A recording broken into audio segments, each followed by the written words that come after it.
Moi, la personne que je pointe du doigt, c'est Clara Chapaz, qui était au courant, parce qu'il y a eu une enquête, cher Karim, de Mediapart. Donc, ils étaient déjà en garde à vue, ces fameux streamers, puis ils sont partis à Malte se cacher pour revenir et recommencer de plus belle parce que leurs viewers, donc les personnes qui payent ces gens, et il paraît aussi qu'il y a une liste avec des noms de personnalités, il y aurait éventuellement... C'est des gens qui voulaient le voir, qu'on lui casse, qu'on lui tape dessus, qu'on l'humilie et tout ça. Donc, pardon? A priori, ça marche. Mais on s'en fout que ça marche, c'est dégueulasse.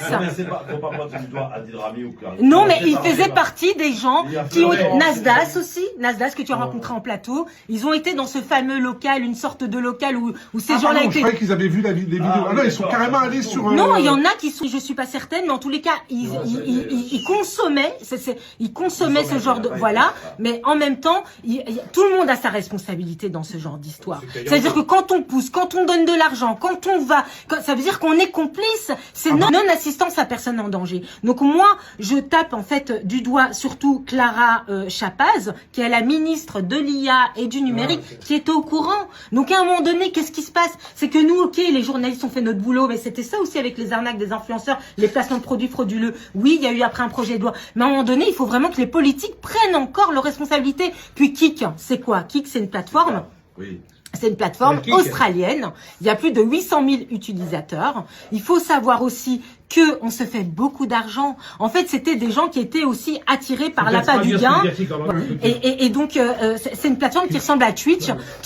Streamer, bon voilà, on en a parlé, voilà. Il se faisait entre 10 000 et 15 000 euros par mois, des fois même plus. Et tout, voilà. Et donc, c'était aussi les viewers, donc ceux qui consomment ça, qui les poussaient, allez, frappez-le. Et quand il n'était pas en ligne, voilà, il y a un streamer qui expliquait Bastos, le peuple veut du sang. C'est comme une arène, c'est comme Bastos. Voilà. À l'époque de la Rome antique, il y avait les arènes et il y avait des gens qui regardaient. C'est ça, les arènes, les gladiateurs. On payait pour aller dans le cirque et voir des gars se faire couper la tête, les jambes, bouffées par des lions. Et... Ça dit quoi de notre société? Ça dit qu'on est dans une société du spectacle trash. Voilà, on est vraiment dans cette société du spectacle. Donc on est tous coupables en fait. Non, moi je suis pas capable, je suis pas coupable. On n'est pas tous coupables. Il y en a qui regardent. Voilà, moi les personnes en tous les cas qui sont tordus, je veux dire, et qui ont cette envie de voir des gens se... Bon, après, c'est aussi dans l'âme humaine, hein, avec les faits divers, cette envie de voir toujours ces histoires de serial killers, de criminels. Donc, il y a toujours cette envie du sordide. Et moi qui me